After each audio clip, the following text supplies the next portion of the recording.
खासियत एक ये थी ना कि ये उस समय के जो बड़े बिजनेसमैन थे, टाटा, बिरला, डालमिया, इन सब के बारे में काफ़ी डिटेल में चीज़ें जानता था। तो एक 4-5 साल का बच्चा, आज के बच्चे नहीं जानते होंगे टाटा, बिरला के बारे में, वो बच्चा उस टाइम काफ़ी डिटेल में वो चीज़ें बताया। और दोस्तों, बाकी पिछली 5 वीडियोज़ में जिसमें मैंने आपको पुनर्जन्म के बारे में बताया था, उनमें एक कमेंट देखने को मिला कि भाई तो जितनी भी घटनाएं बता रहा है सारी क्या 1950 1940 के दौरान ही हुई हैं। तो ऐसा नहीं दोस्तों, पुनर्जन्म की घटनाएं तो होती रहती हैं, लेकिन जिस रिसर्च पे, दरअसल मैं ऐसा नहीं चाहता था कि मैं आपको ऐसी कोई घटना बताऊं जिसमें कोई भी ऐसे खड़ा होकर के बोल दे कि मेरा पुनर्जन्म हुआ है। हो सकता है कि वो घटना झूठ बोल रहा हो और मैं आपको बता दूं, तो मैं ऐसा कुछ नहीं चाहता था। तो इसीलिए मैं रिसर्च पेपर खोज रहा था जिस पे डॉक्टर्स ने रिसर्च किया हो, कुछ साइंटिस्ट ने रिसर्च किया, कुछ प्रोफेसर्स ने रिसर्च किया हो, उस पर काम किया हो, उसका रिसर्च पेपर चाहिए था। तो जो कि मुझे मिला था, और ये था इयान स्टीवेंसन का, जो कि अब तो बूढ़े होकर इनकी डेथ भी हो चुकी होगी। ये 1960 के दौरान इन्होंने रिसर्च किया था। तो उसी बुक में ये सारी घटनाएं थी पूरे सबूतों के साथ, जिसको मैंने बताया था। इसीलिए आप जितनी वीडियोस देख रहे होंगे मेरी पुनर्जन्म वाली, वो 1940 1950 के दशक की सारी जानकारियाँ हैं। दूसरी कि अब ये जो घटना मैं आपको इस वीडियो में बताने जा रहा हूँ, इसको अगर आप पूछेंगे कि सबसे फेवरेट कौन थी 5 में, तो जो मैं आपको अब बताने जा रहा हूँ ये सबसे बेहतरीन और बेस्ट पुनर्जन्म की घटना मुझे लगी। इसमें क्या हुआ था कि एक करोड़पति आदमी 1943 का, सोचो कि उस समय का करोड़पति, जब हमारा देश आज़ाद भी नहीं हुआ था, उस समय का आदमी एक गरीब घर में जन्म लेता है। तो क्या कुछ घटनाएं होती हैं मैं आपको इस वीडियो में बताऊंगा, तो वीडियो के अंत तक बने रहिएगा। दोस्तों, इस घटना में जो बच्चे का नाम है वो है प्रमोद शर्मा। इसके पापा का नाम था बांके बिहारी लाल शर्मा, और ये अपने बिसौली यूपी के रहने वाले थे। तो जो प्रोफेसर थे, ये मतलब जो पिता थे इसके प्रोफेसर थे, और काफ़ी समाज में इज्जत थी, ऐसे आदमी थे। तो बात यह है कि जब प्रमोद 2.5 साल का था, तो एक दिन वो बैठे बैठे अपनी माँ से वो देख रहा था, माँ खाना बना रही थी। तो माँ से बोलता है कि माँ, तुम परेशान क्यों होती हो, मेरी मुरादाबाद में बीवी रहती है, उसको बुला लो, वो आपके काम में हेल्प करेगी, आपको ज़्यादा परेशानी नहीं होगी। तो माँ सुन करके हंसने लगती है कि मेरा 2.5 साल का बेटा एक बीवी होने की बात करता है। तो उन्होंने इसको सोचा कि मजाक में ऐसे कुछ बोल दिया होगा, और वो बात को इग्नोर कर देती हैं, ज़्यादा भाव नहीं देती इसकी बात को। ऐसे ही सब कुछ चलता रहा। तो जब प्रमोद 3 साल का हुआ, 4 साल का हुआ, इसके बीच में उसने बहुत सारी चीज़ें बताई अपने पिछले जन्म के बारे में। इसको माँ को नहीं पता था कि पिछले जन्म की बात कर रहा है, ये सोच रही थी कि ये ऐसे ही बोले जा रहा है। तो बोलता है कि माँ, मुझे अपनी फैक्ट्री देखनी है।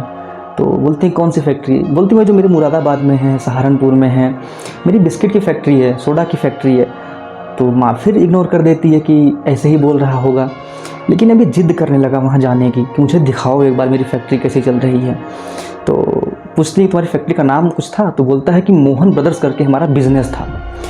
अब इतनी कॉन्फिडेंस इसने बोला था इस बच्चे ने, 4 साल के बच्चे ने, कि मेरा मोहन ब्रदर्स के नाम से बिजनेस था, और ये बिज़नेस इतना फेमस था कि पूरे यूपी में उसमें फैला हुआ था, और काफ़ी पैसे मतलब कमाने वाला बिज़नेस था। इसके पापा को इस बिज़नेस के बारे में पता था। तो बोलते हैं कि अच्छा ठीक है, मैं मिलवाऊंगा, ज़रूर मिलवाऊंगा। तो चीज़ें ऐसे आगे बढ़ती रहती हैं, और इसकी जिद को देख करके एक दिन इसके पिता सोचते हैं कि चलो इसे डिटेल में बात करते हैं, आखिर बोलता क्या है, इसको सभी से चीज़ें कैसे पता है कि सोडा क्या होता है। एक 3-4 साल के बच्चे को क्या ही पता होगा सोडा क्या होता है, खासकर उस ज़माने में 1940 1944। तो बोलते हैं कि अच्छा ठीक है, मैं पता करता हूँ। तो इसके पिता इसको काफ़ी डिटेल में पूछते हैं, तो बताते हैं कि ये बोलता है कि पिछले जन्म में मैं एक दिन बहुत दही खा लिया था, और फिर मैं अपने बाथटब में नहाने गया, और मेरी बाथटब में डूब करके मौत हो गई, क्योंकि ज़्यादा दही खाने की वजह से मैं बेहोश हो गया था। तो ये चीज़ें बताता है अपने पिता को। तो पिता फिर से सारी डिटेल पूछना शुरू करते हैं। तो ये बोलता है कि मेरा एक भाई भी है जो बिज़नेस देखता है। अब ये सब चीज़ें 3-4 साल का बच्चा बोले जा रहा है, लेकिन इस बार इसके जो पिता थे बात को सीरियसली लेते हैं, क्योंकि जिस परिवार में वो जन्मा था, बाथटब क्या होता है, और वो भी अभी आप इस कंटेक्स्ट में हो सकता है कि बच्चे समझते हो आज के समय में, लेकिन 1944 में एक मतलब मीडियम क्लास का बच्चा क्या जाने कि बाथटब क्या होता है। और इसने क्लियर बोला था कि मेरी बाथटब में डूब करके मौत हुई थी।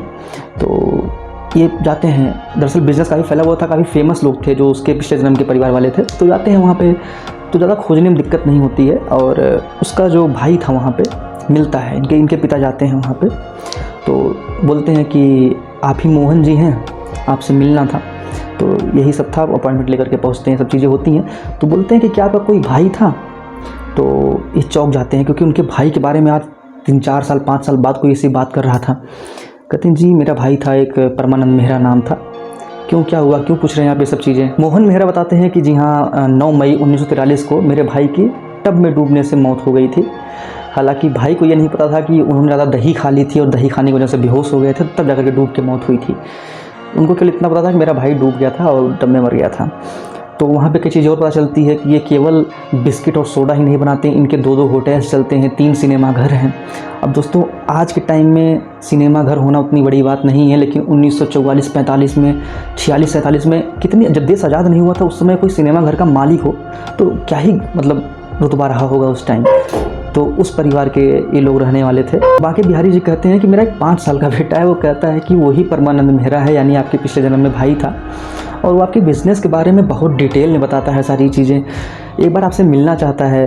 तो एक बार ये जो बांके बिहारी लाल शर्मा थे, प्रमोद के पिता, ये सोचते हैं कि कहीं ये ना समझ लें कि इस बहाने मैं इनकी संपत्ति में हिस्सा मांगने आने वाला हूँ। काफ़ी शरीफ आदमी थे, तो बहुत डर डर के ये बात बोलते हैं। तो वो काफ़ी उत्सुक हो जाते हैं मोहन मेहरा, क्योंकि उनके भाई का जाने का उनको आघात लगा था। तो कहते हैं कि ठीक है, मुझे मिलना है, जल्दी से जल्दी बच्चे को मिलवाया जाए। तो कुछ दिन बाद ये प्रमोद को लेकर के वहाँ पहुँचते हैं। प्रमोद वहाँ अपनी सारी, क्योंकि प्रमोद की खासियत एक ये थी ना कि ये उस समय के जो बड़े बिजनेसमैन थे, टाटा, बिरला, डालमिया, इन सब के बारे में काफ़ी डिटेल में चीज़ें जानता था। तो एक 4-5 साल का बच्चा, आज के बच्चे नहीं जानते होंगे टाटा बिरला के बारे में, वो बच्चा उस टाइम काफ़ी डिटेल में वो चीज़ें बताया और एक एक बारीक बताया। और उसके जब पत्नी आई सामने तो पत्नी को पहचाना आपने कि हाँ ये मेरी पत्नी है और इनसे मेरा बहुत झगड़ा होता था। एक बार याद है तुमको, मैं गुस्सा होकर के सहारनपुर चला गया था, तो पत्नी इस बात को हाँ बोलती है। कहता है कि मैं, अच्छा इस बच्चा ना, बच्चे की खास बात ये थी कि बच्चा हाथ रीड कर सकता था, जो एस्ट्रोलॉजी होती है ना कि हाथ दे करके भविष्य बताने वाला, तो ये अपनी पत्नी का हाथ दे करके भविष्य बताया करता था। तो पत्नी से कंफर्म कर देती है कि हाँ ये मेरे पति ऐसी चीज़ें करते थे।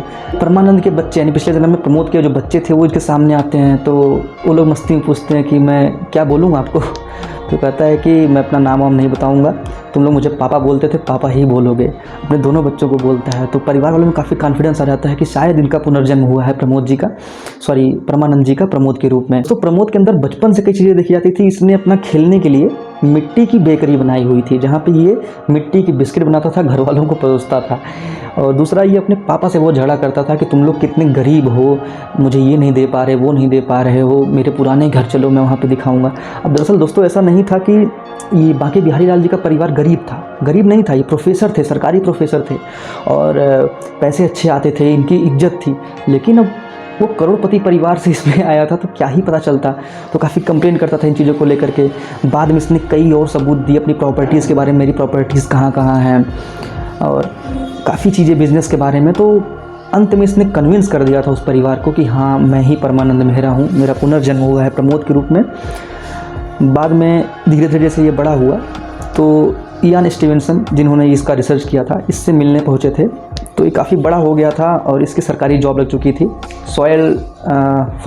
फॉरेस्ट डिपार्टमेंट में इसकी जॉब लग चुकी थी। और ये पिछले जन्म के बारे में काफ़ी चीज़ें भूल गया था, लेकिन वहाँ आता जाता रहता था क्योंकि इसको पता था कि मेरा कनेक्शन वहाँ से है।